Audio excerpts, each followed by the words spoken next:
Good morning children. आज की कक्षा में हम बाल रामायण पढ़ेंगे। ये उपवाचक पाठ है, यानी नॉन डिटेल लेसन है। ये उपवाचक को इंग्लिश में क्या कहेंगे आप? Non detail. जैसे इंग्लिश में हम कहेंगे prose and poetry, prose and poetry, उसी तरह हिंदी में भी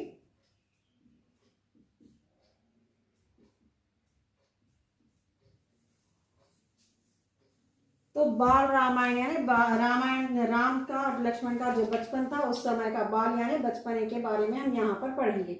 बहुत समय पहले की बात है, एक राज्य था अयोध्या। वहाँ के राजा थे दशरथ। उनकी 3 रानियां थी, कौशल्या, कैकेयी और सुमित्रा। बहुत समय की बात है, वंस अपॉन ए टाइम। जैसे कि एक राज्य था, एक जिसका नाम क्या था? अयोध्या था। वहाँ के राजा कौन थे? दशरथ थे। उनकी 3 पत्नियां, 3 रानियां थी। उन तीनों के नाम कौशल्या, कैकेयी और सुमित्रा थी। पहले क्या था? पहले जमाने में लोग 3-3 शादियां करते थे। रानियां, राजा महाराजाओं के जमाने में क्या था? उनके समय में 3-3 रानियां रख सकते थे। बहुत दिनों तक राजा को संतान प्राप्ति नहीं हुई। राजा अपने कुल गुरु वशिष्ठ मुनि के पास गए। कुल गुरु यानी कुल यानी अपना खानदान। कुल का अर्थ क्या होता? वंश। कुल को हम वंश भी कह सकते हैं, खानदानी। उर्दू शब्द यहाँ पर ये आ सकता है आपको। तो हमारे खानदानी, जैसे कि मौलवी कह सकते हैं, या मुफ्ती। तो उसी तरह ये लोगों के पास क्या है? कुल गुरु।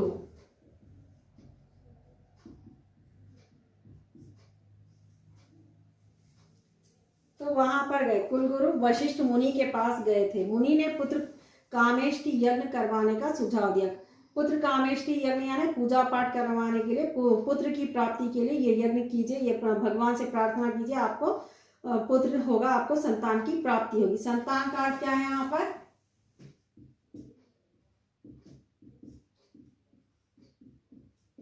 उर्दू में आप ये भी कह सकते हैं औलाद। तो यहाँ पर देखिए आप क्या हो, आगे चलकर राजा के 4 पुत्र हुए। कौशल्या से राम, कैकेयी से भरत और सुमित्रा से लक्ष्मण और शत्रुघ्न। कौन है? कितने हैं? कौशल्या से कौन है? कौशल्या राम की माता है, कैकेयी भरत और सुमित्रा के लक्ष्मण और शत्रुघ्न है। तो सभी राजकुमार आपस में बड़े प्रेम से रहते। माता पिता, गुरु व बड़ों का आदर करते। ये तीनों ये स्टेप मदर्स है ना। ये क्या सौतेली माँ को क्या कहेंगे आप? Step mother.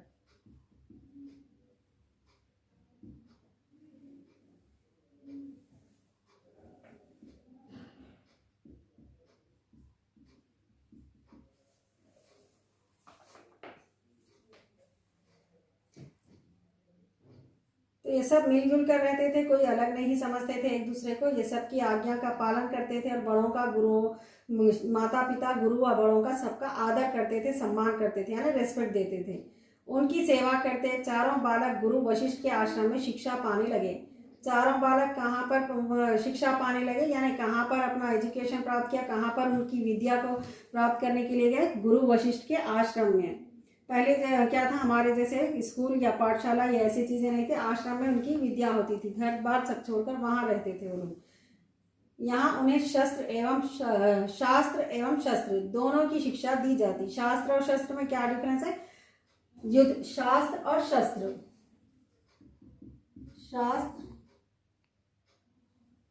शस्त्र यानी विद्या दो प्रकार की होती। जैसे लड़ाई लड़ना में ये भी एक विद्या है, इसको भी प्राप्त करना पड़ता है, इसे भी ग्रहण करना है। उसी प्रकार पढ़ाई करना भी एक विद्या है। ये युद्ध करना या रणनीति, राजा और महाराजाओं के जो रण होते हैं, युद्ध होते हैं, युद्ध की कलाएं, सारी चीजें ये भी सिखाए जाते थे गुरु वशिष्ठ के आश्रम में।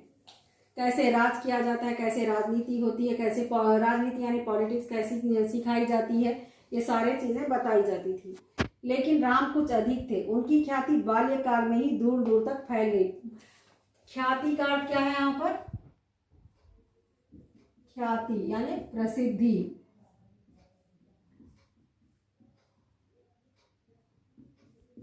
ये दोनों का अर्थ क्या है? फेमस, मशहूर भी कह सकते हैं आप इनको। बचपन में ही, बाल्यकाल में ही, बाल्यकाल, चाइल्डहुड। तो क्या बाल्यकाल यानी चाइल्डहुड, यानी बचपन में ही इतने मशहूर हो गए थे सबसे ज्यादा। चारों भाई में ये सबसे ज्यादा मशहूर कौन हुए थे? राम जी। इनकी क्या थी, यानी इनकी प्रसिद्धि बहुत दूर दूर तक फैल गई थी। शिक्षा समाप्त हुई थी कि विश्वामित्र अयोध्या की सभा में पहुंचे। शिक्षा समाप्त हो गई तभी क्या हुआ? समाप्त हुई है, खत्म हो गई। अयोध्या की सभा में कौन पहुंचे? विश्वामित्र। उन्होंने राजा से कहा, राजन, राक्षसों का अत्याचार बहुत बढ़ गया। अत्याचार यानी जुल्म। अत्याचार का क्या है यहाँ पर? अत्याचार, जुल्म करना, तकलीफ देना, किसी को प्रॉब्लम्स क्रिएट करना। तो राक्षसों का, राक्षस यानी डेविल्स, राक्षस।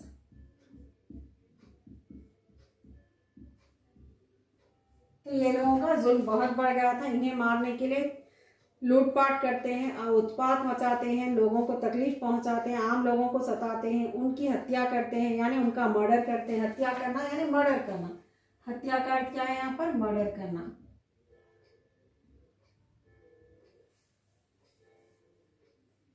ऋषियों के पूजा पाठ में विघ्न डालते हैं, यानी बाधा डालते हैं, रुकावट डालते हैं। ऋषि मुनि यानी साधु संत महात्मा को क्या कहेंगे हम?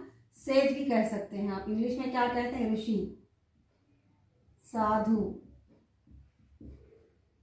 संत, इस सबको क्या कहेंगे?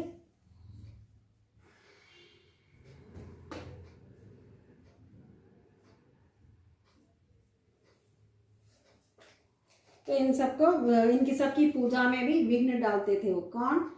राक्षस। मानवों को मारकर उनका मांस भक्षण करते हैं। मानव यानी इंसानों को मारकर उनकी हत्या करके उनका मांस यानी उनका गोश्त खाते हैं। मैंने आपके पुत्र राम की बड़ी ख्याति सुनी, यानी उनकी बहुत तारीफ सुनी है। मैं उन्हें अपने साथ ले जाना चाहता हूँ ताकि राक्षसों के अत्याचार से लोगों को बचाया जा सके।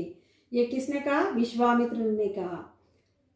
अयोध्या की सभा में पहुंचे, उन्होंने राजा से क्या कहा? राक्षसों का अत्याचार बढ़ गया और आए दिन लोगों को सताते हैं, उत्पात मचाते हैं, लूटमाट करते हैं और उनकी हत्या भी करते हैं। इंसानों का यानी किसका? मानव यानी इंसान का मारकर उनका मांस यानी उनका गोश्त भी खाते हैं। इस तरह परेशान हैं हम लोग, इसीलिए मैं इनकी क्या तारीफ बहुत सुना ताकि ये राक्षसों का अत्याचार से लोगों को बचाया जा सके। राजा सोच में पड़ गए। वे राम से बहुत प्रेम करते थे। कौन है राजा? राम, लक्ष्मण, ये सब। दशरथ कौन है? ये राम और लक्ष्मण के पिता है। इनकी कितनी पत्नियां थी? ये 3 पत्नियां थी, कौशल्या, कैकेयी और सुमित्रा। दशरथ कहाँ के राजा थे? अयोध्या के राजा कौन थे? दशरथ थे। उनकी कितनी रानियां थी? 3 रानियां थी। 3 में कौन कौन है? वो कौशल्या, कैकेयी और सुमित्रा। और तीनों महारानियों को कौन कौन से पुत्र जन्म दिए? कौशल्या से राम हुआ, कैकेयी से भरत और सुमित्रा से लक्ष्मण और शत्रुघ्न। और इनकी विद्या कहाँ पर प्राप्त हुई? किसके आश्रम में हुए? और राम और लक्ष्मण के गुरु कौन थे? वशिष्ठ। कौन थे? गुरु वशिष्ठ थे। और उनके आश्रम में शिक्षा पाने के लिए गए थे। उन्हें वहां पर कौन कौन सी शिक्षा दी गई? शस्त्र और शास्त्र दोनों की शिक्षा दी गई। तो अब उसके बाद क्या? शिक्षा जैसे ही समाप्त थी, वहां पर विश्वामित्र अयोध्या की सभा में पहुंच गए। उन्होंने राजा से क्या? राक्षसों का अत्याचार बढ़ गया, इसीलिए मैं अपने राजा राम को, राजकुमार को ले जाना चाहता हूँ ताकि वह उनके अत्याचारों से लोगों को बचाया जा सके। राजा सोच में पड़ गया। राम से बहुत प्रेम करते थे क्योंकि वो राजकुमार बहुत उनका सबसे बड़ा बेटा था, इसलिए वो बहुत चाहते थे। आखिर वे भी एक पिता थे। राजा के साथ साथ वह एक पिता भी थे। वे अपने पुत्र को बाल्यकाल में ही मौत के मुंह में कैसे डाल सकते थे? लेकिन वे राजा थे, प्रजा की रक्षा करना उनका कर्तव्य थे। राजा होने के नाते प्रजा की रक्षा पहला कर्तव्य उनका, प्रथम धर्म है, फर्स्ट ड्यूटी है उनकी। कर्तव्य यानी ड्यूटी है उनकी। तो इसीलिए वह तैयार भी हो गए। तो बच्चों, आज का ये पार्ट यहीं पर हम समाप्त करते हैं।